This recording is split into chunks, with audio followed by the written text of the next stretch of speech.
Good morning friend, आशा करी सकले भालो आछो। प्रत्येक दिनेर मतो आजकेও सुदेशना लाइफस्टाइल ब्लगे सकलके जानाई स्वागत।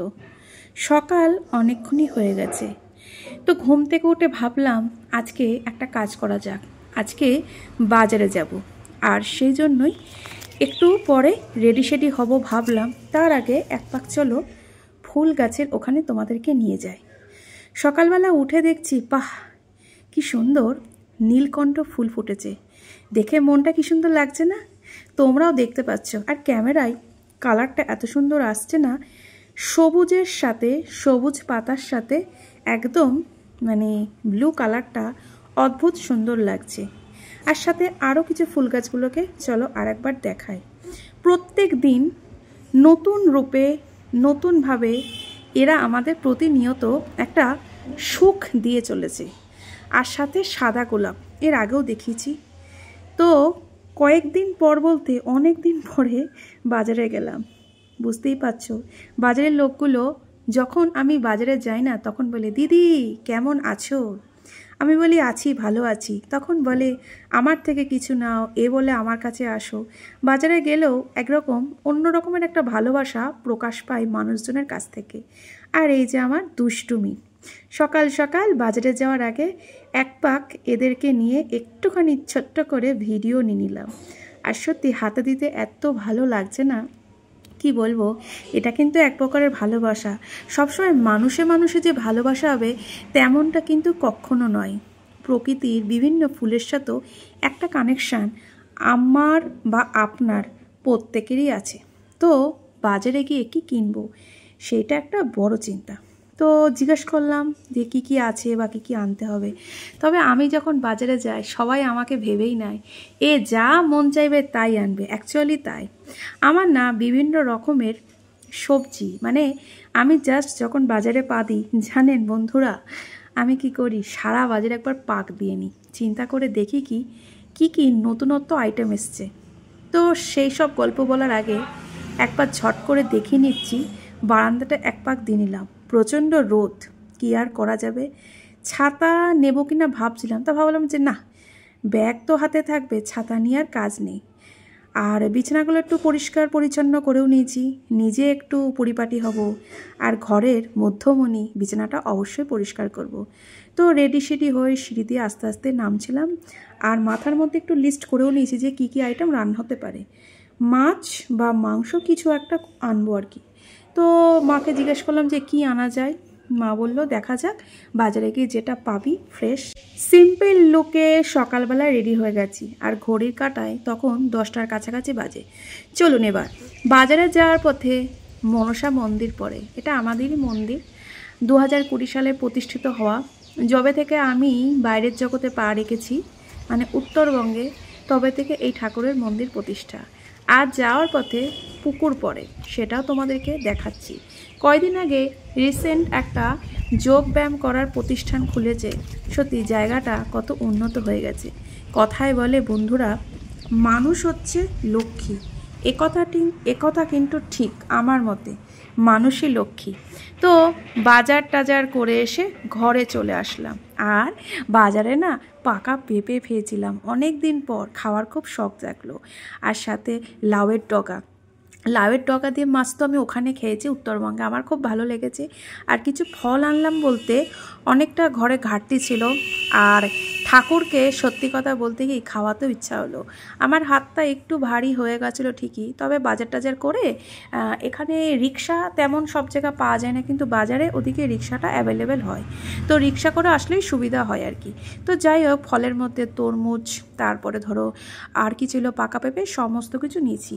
আর রান্নাবান্নার পোর্শনের মধ্যে তোমার অনেক দিন পাট শাকটা খাওয়া হয়নি, তা ভাবলাম কচি কচি পাট শাক পেয়ে আর লোভ সামলাতে পারলাম না।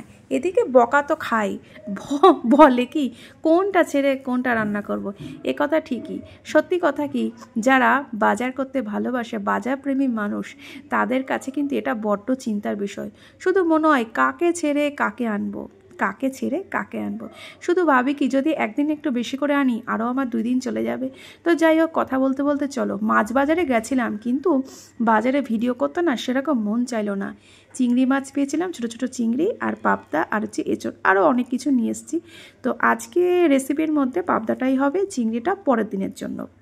তো চলো, পাবদা মাছগুলো বেশ ভালোই পেলাম, টাটকা।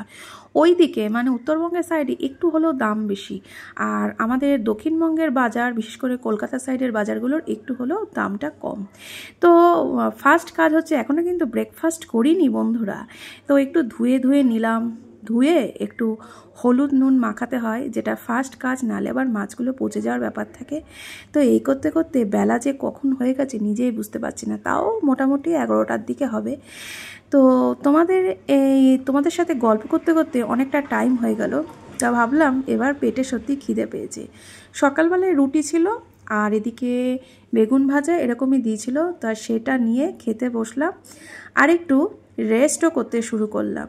অনেকটা রাস্তা গেছি তো, ঘড়ির কাঁটায় পিছনে দেখা যাচ্ছে কটা হবে তখন, 10টা, তো 11টার দিকে হয়েই যাবে। আর তোমাদের সাথে একটু গল্প করছিলাম, গল্প করতে করতে কখন যে টাইমটা এগিয়ে গেছে নিজেই বুঝতে পারি না।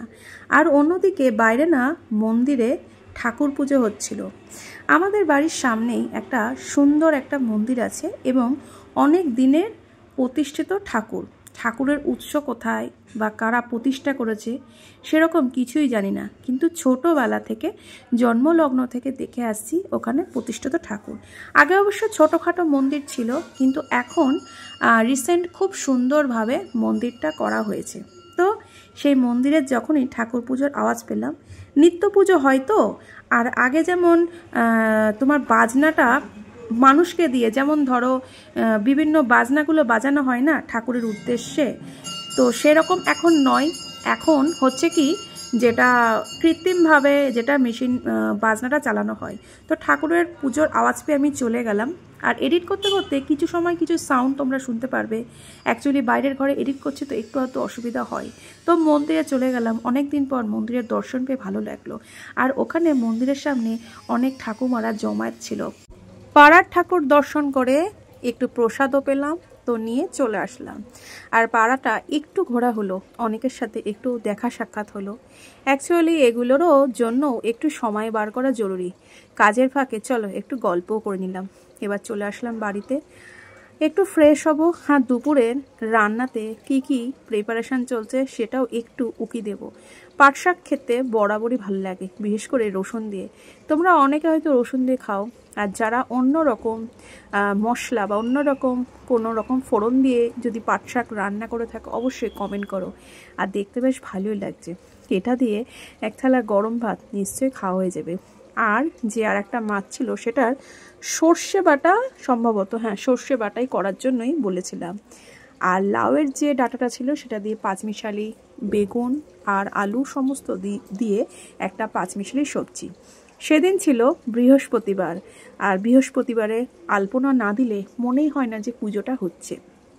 বাড়িতে গেলে আমি সেরকম পুজো খুবই কম করা হয়। বিশেষ দিন যেমন ধরুন বৃহস্পতিবার, সোমবার, আর বাকি দিনগুলোতে মাই পুজো দেয়। আগে নিয়ম করে প্রতিদিন পুজো দিতাম, এখন ভাবি ঠিক আছে একজনের যখন পুজো দিচ্ছে দিক, তো সকলকে লক্ষ্মীবারের অনেক অনেক ভালোবাসা দিলাম। আর একটা কথা কি বন্ধুরা, সকালের সেই নীলকণ্ঠ ফুল পেয়ে বাবা ভোলানাথের মুখে যেন কোথায় একটা হাসি ফুটেছে মনে হচ্ছে। চলো এবার সত্যিই বেলা হয়ে গেছে, খিদে প্রচণ্ড পেয়ে গেছে।